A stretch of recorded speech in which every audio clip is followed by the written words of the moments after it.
It's Friday, another edition, just a regular edition of the Zogby Report, real and unscripted. Many thanks to those of you who have subscribed and follow us regularly. Welcome to newcomers, and please spread the word. This is a weekly, sometimes more, civil Jeremy and me. And there he is. Hi, Jer. How are you Hey, this week? I'm doing fine. You?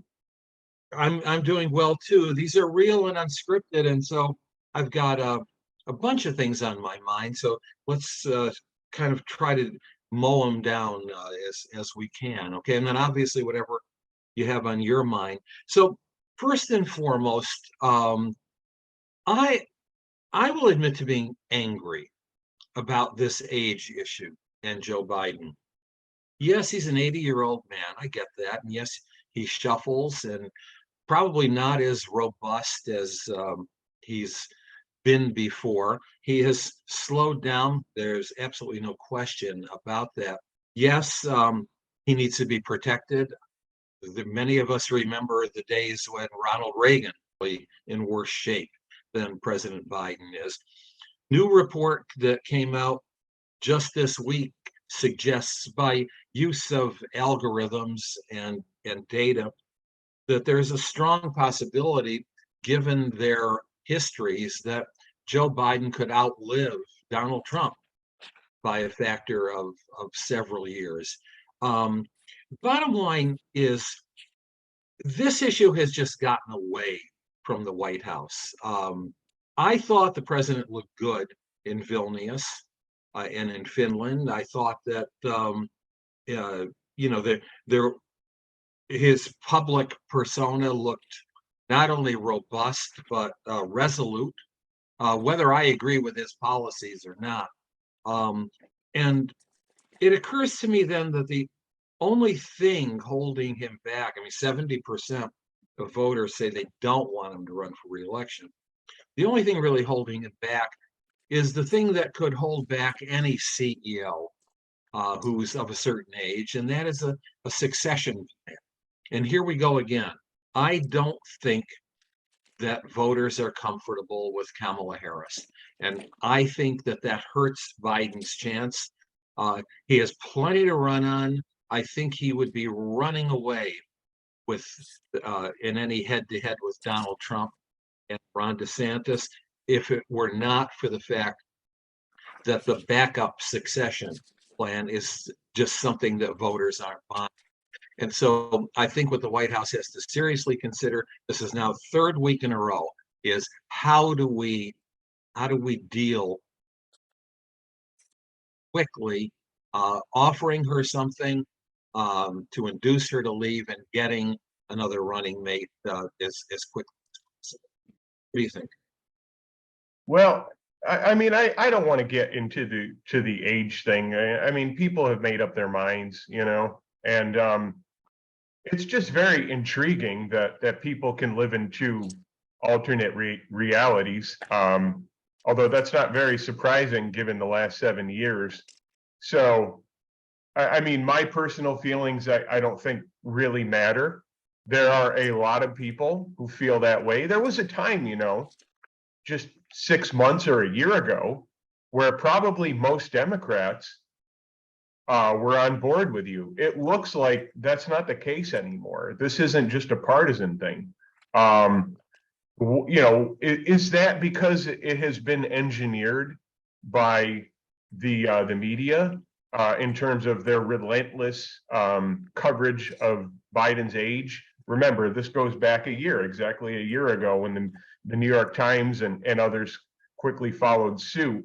So have they planted the seeds, or are Democratic voters, they themselves, actually over the course of a year saying, you know what, I mean, he is fumbling, he is stumbling, he's mixing this war up with that war, and there's a lot of things, okay? And look, when you're the president, when you do those kind of things, you better expect that the media is going to jump all over it. It's happened with every other president before, right? Mhm. So why should Joe Biden be protected?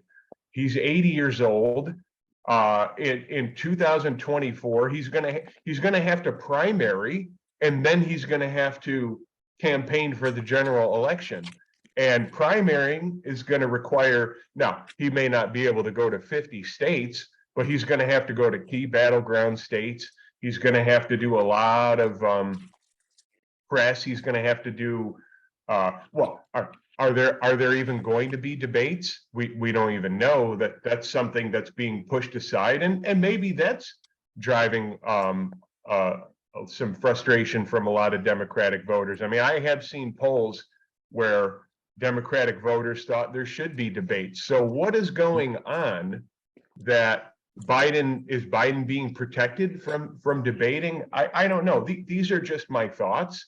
I'm trying to give a very fair and objective view without taking it personal.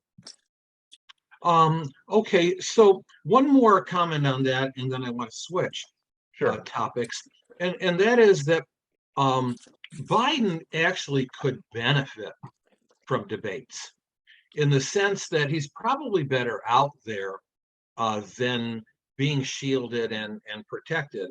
I mean, you know, some of the same business about his age and acuity was going on in 2020, and he was the last man standing, and he was, you know, head to head with Donald Trump. The first debate was ridiculous. Can't even count that.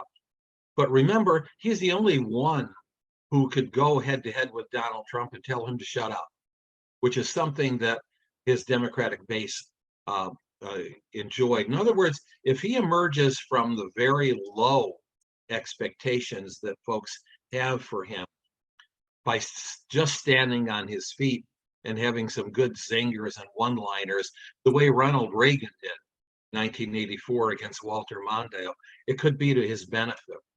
I want to shift though, and I want to ask a very important question. What are the odds, you think, that neither Donald Trump nor Ron DeSantis will be the Republican nominee in 2024? Well, I mean, you know, I have certainly been looking into that and considering alternatives, but right now that seems like a long shot. I'm not saying it can't happen. A lot of it is, for now, a lot of it is going to be driven by big money. And I've seen some stories that there is some big money, although DeSantis, it looks like, I don't want to say he's tanking because his poll numbers have held. He's got about a fifth to a quarter of the Republican electorate, and Trump has anywhere, depending on the poll, from a 20 to 30 point lead. But there are some big donors in his camp. His PAC has raised a lot of money. You do hear about big donors saying they're fed up with Trump. And so I don't know, maybe are they going to Tim Scott? Are they going to Nikki Haley? Well, so far that's not really boosting their numbers. So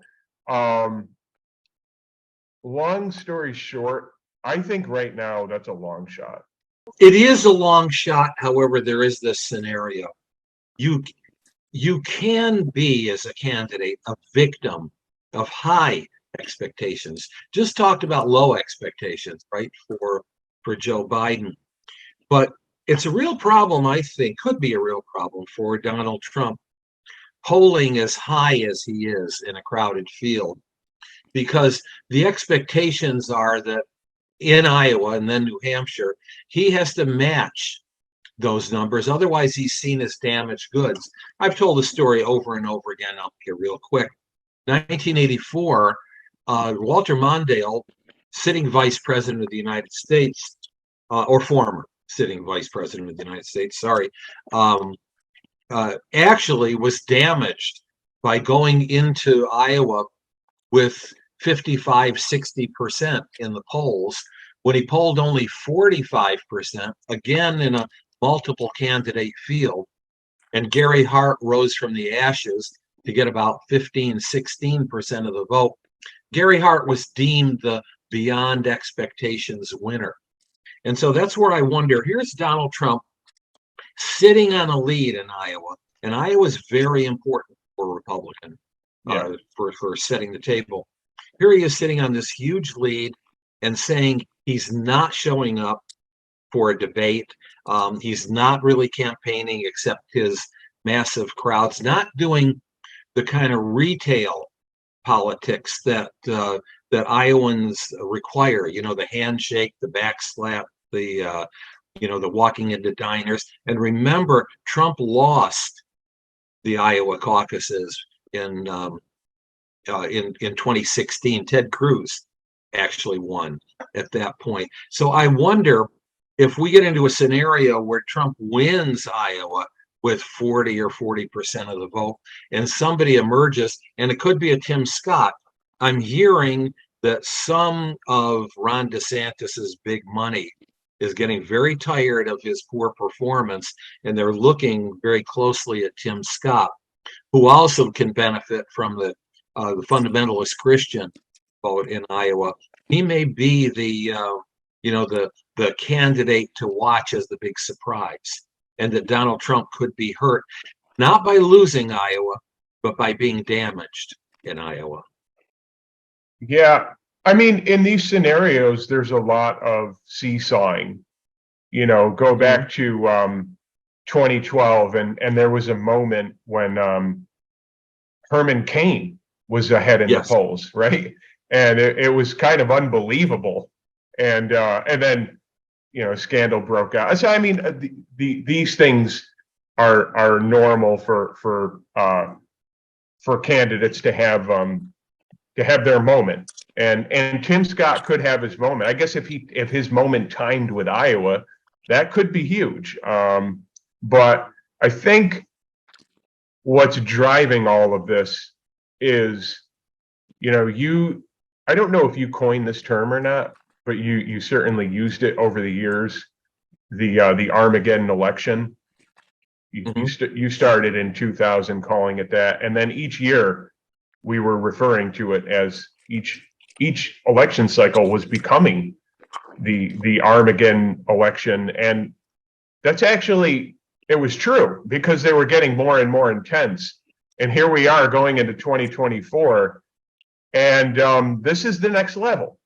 This is 2020 superseded 2016, which means I think it's highly likely that 2024 is going to outdo 2020, which means maybe we are getting at, a grander Armageddon election. And you have to ask yourself, that backdrop, that kind of environment, who benefits from that in the Republican side?